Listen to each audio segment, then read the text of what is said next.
Los grandes temas se debaten en la mesa. Buen provecho por rcr.tv, la radio que se ve. Y síganos en Twitter, @rcr750. Muy bien, muchas gracias por su paciencia. Vamos a continuar con los principios del Estatuto de Roma de la Corte Penal Internacional y recordamos nuestro correo electrónico fmf.monitordh@gmail.com y nuestra cuenta de Twitter @dhmonitor. Bueno, habíamos hablado del principio acusatorio, que es muy importante, y la fase preliminar, que es una fase, digamos, preinvestigativa, que no puede llamarse inquisitiva porque no hay ningún tipo de inquisición. La fiscal o la oficina del fiscal solo recibe información que sería, digamos, la data de tipo disponible con la cual podría tomar una decisión de abrir o no un examen preliminar. Bueno, dos aspectos fundamentales que se desprenden del artículo primero del estatuto es la oralidad y la publicidad ya en la fase plena pues del proceso. Una vez el juicio va a ser oral, el juicio va a ser público. La sala de audiencia es una sala espectacular que funciona pues en la sede de la Corte en La Haya, Países Bajos, el Reino de los Países Bajos, y allí, bueno, se puede presenciar las audiencias que se dan. Durante la fase preliminar no hay audiencia, no hay oralidad, simplemente la oficina del fiscal puede tomar nota de las fuentes públicas disponibles, por ejemplo, o de comunicaciones privadas que envíen, ya dije, víctimas, ONGs, hasta los gobiernos pueden enviar también información. Lo interesante de distinguir estas dos cuestiones es que es importante que no haya confusión, porque los exámenes preliminares pueden ser muy largos. En el caso y no tienen una fecha de conclusión, no tienen un periodo de caducidad tampoco.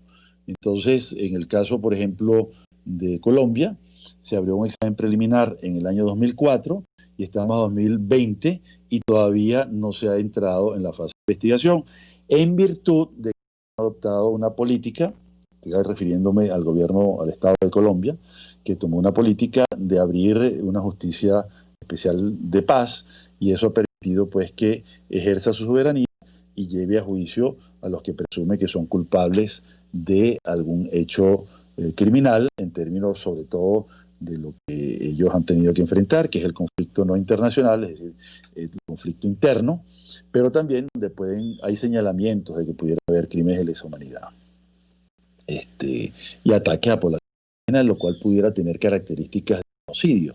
Pero eso es algo que todavía no ha sido determinado y le corresponderá es a la fiscalía si logra pasar a la fase ya plena de solicitar permiso para abrir la investigación, donde entonces haga, digamos, señalamientos, ¿no?, muy claros de que cree que hay genocidio, crímenes de deshumanidad o crímenes de guerra. Bueno, entonces, ¿cuál es el ámbito que va a tener de ejercicio de sus funciones la Corte Penal Internacional? Va a dedicarse exclusivamente a los crímenes más graves de trascendencia internacional. Esta puntualización es importante, primero porque acoto que se trata de crímenes y no de delitos. Esta distinción es importante tomarla en consideración porque el estatuto no menciona jamás la palabra crímenes cuando se habla de estos hechos. No menciona la palabra delitos cuando menciona estos hechos.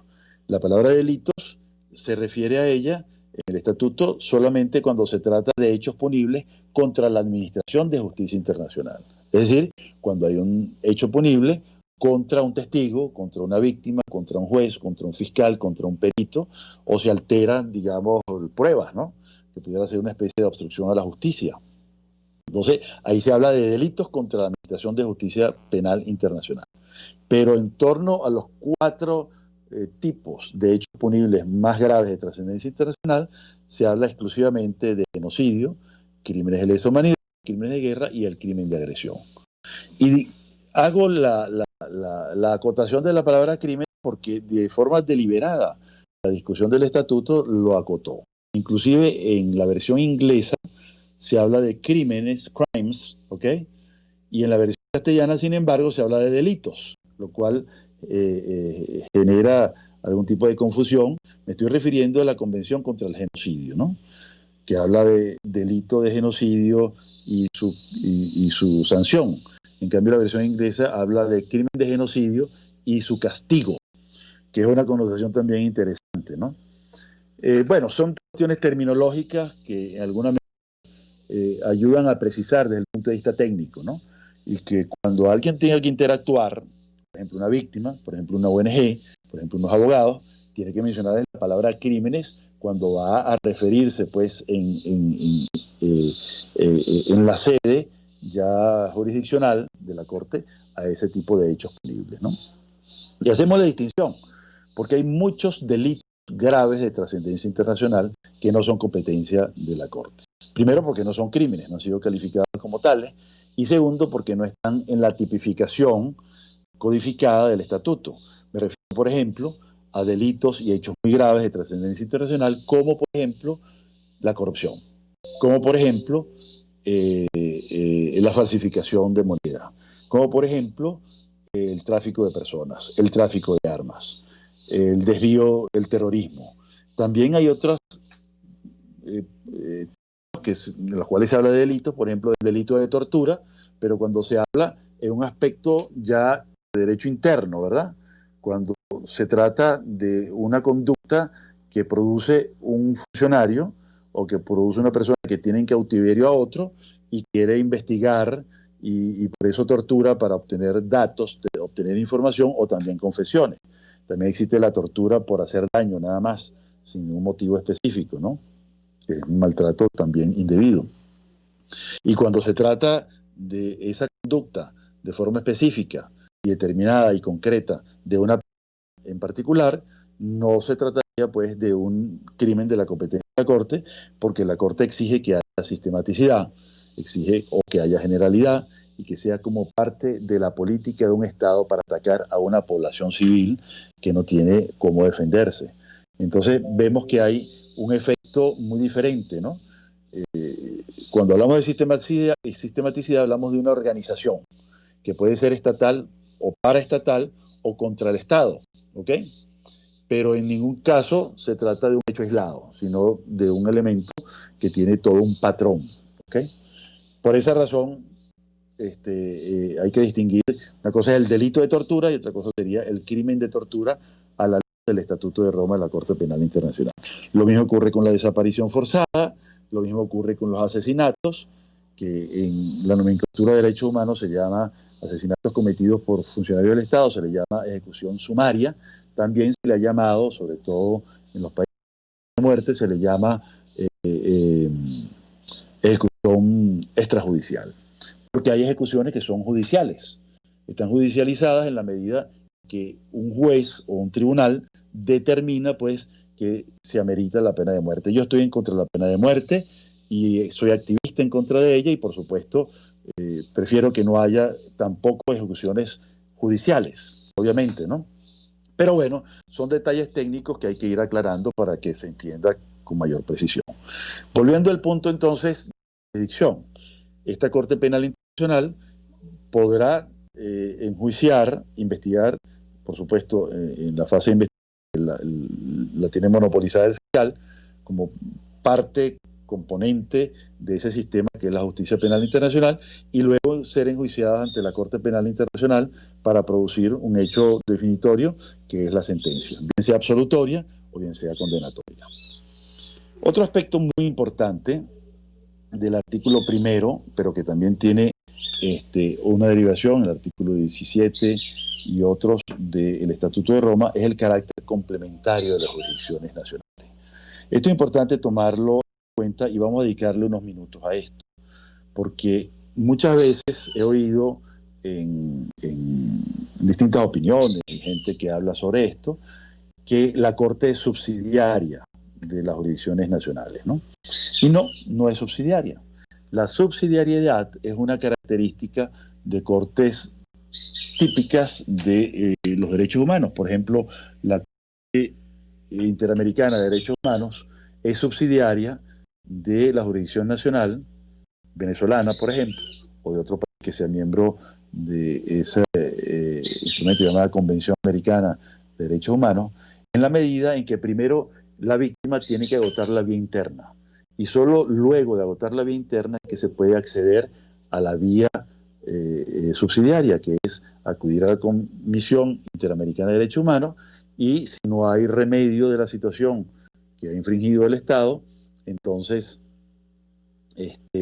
esa comisión llevará el caso ante la Corte Interamericana de Derechos Humanos. Esa es la subsidiariedad. Primero se debe agotar la vía interna.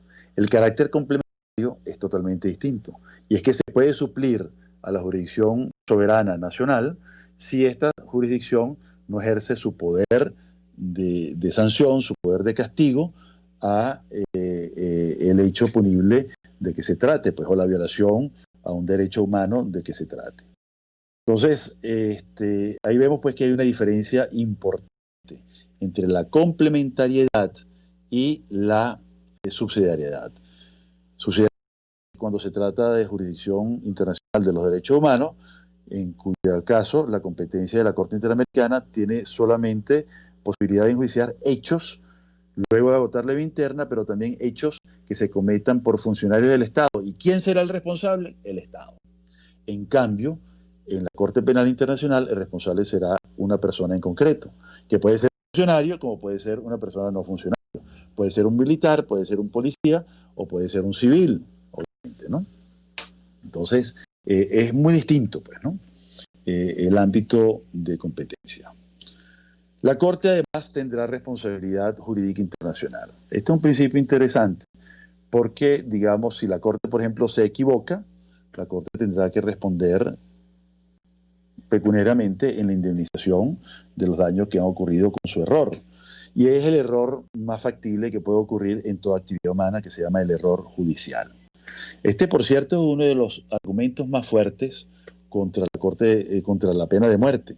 Porque el error judicial, ningún sistema jurídico está curado frente a la posibilidad de equivocarse. Errar es de humanos. Bueno, los tribunales se pueden equivocar. Y si hubiera un error que comprometiera, por ejemplo, la libertad de un enjuiciado, o que hubiese una imputación indebida y hubiese daños morales, como por ejemplo imputar a quien no se debe imputar, porque el culpable, el responsable debió imputarse es otro, entonces ahí habría, digamos, la responsabilidad jurídica internacional de la persona que ha sido investigada, señalada, individualizada, acusada o culpada indebidamente o incorrectamente por error. ¿Ok? Entonces, eso es bien importante tomarlo en consideración. Bueno, otro tema muy importante de los principios del derecho penal internacional que tiene importancia para que esto es importante y hay que recordarlo, ya lo hemos dicho varias veces, no solamente ahora, sino en eventos anteriores, en clases anteriores, que Venezuela tiene dos situaciones bajo estudio de la Fiscalía, de la Oficina de la Fiscal ante la Corte Penal Internacional, y es la situación 1, que fue la remisión de los estados parte, y la situación 2, que es la remisión que hace el gobierno de Nicolás Maduro, en los cuales pues señala hechos que difícilmente puedan ser de competencia de la Corte, porque se trata, según los señalamientos que he visto, de actos cometidos por el Estado de los Estados Unidos, ¿no? Entonces, recordemos pues que la jurisdicción de la Corte es sobre personas naturales y no sobre Estados.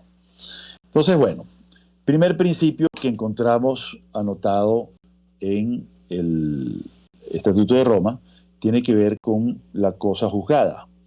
Cosa juzgada es cosa ya pasada, cosa ya decidida, ¿no?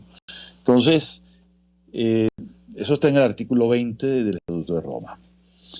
Por ejemplo, nos establece este estatuto que nadie podrá ser juzgado si ya la Corte ha sentenciado un caso. Eso es bien importante tomarlo en consideración porque no podría repetirse, no podría haber violación del principio de ne bis in idem, es decir, no puede juzgarse nuevamente lo que ya está juzgado y sentenciado, salvo que haya otros hechos, ¿ok? Pero que tienen que ser distintos al hecho juzgado. Entonces, si ya la Corte ha sido el ente que procesó, ¿verdad?, estos hechos o conducta constitutiva de crímenes por los cuales ya ha sido condenado o absuelto por la Corte, en ninguna nacional podrá ser juzgado, ni tampoco otra corte que se creare, hipotéticamente hablando, ¿no? Esto es importante tomarlo en consideración, ¿no? Tampoco nadie podrá ser procesado por otro tribunal en razón de uno de los crímenes mencionados por el artículo 5. Estamos hablando de los crímenes genocidio, lesa humanidad, de guerra y de agresión, por la cual ya la Corte ha sido decisiva, pues ha tomado una decisión y hubiese condenado a absuelto. La Corte tampoco procesará a nadie que haya sido procesado por otro tribunal en razón de hechos también prohibidos en virtud del artículo 6, 7, 8 y 8 bis, es decir, todos los que están incluidos en el artículo 5, pero que luego están desarrollados en estos artículos en el proceso en otro tribunal, y también que esto obedeciera, por supuesto, al propósito de sustraer al acusado de la responsabilidad penal por crímenes de la competencia de la Corte, o no se hubiera sido instruido de forma independiente o imparcial. Esto es interesante también porque puede haber una parcialidad que trate de perdonar o de condenar de forma menor al procesado, al investigado o al enjuiciado, o también en exceso, ¿no? Entonces, porque entonces se violarían las garantías procesales reconocidas por el derecho internacional y particularmente por el Estatuto de Roma. Bueno, vamos a dejar en este segmento estos principios y vamos a continuar en el próximo segmento con el derecho aplicable. Muchísimas gracias. Usted escucha Buen Provecho por RCR.tv, la radio que se ve. Puedes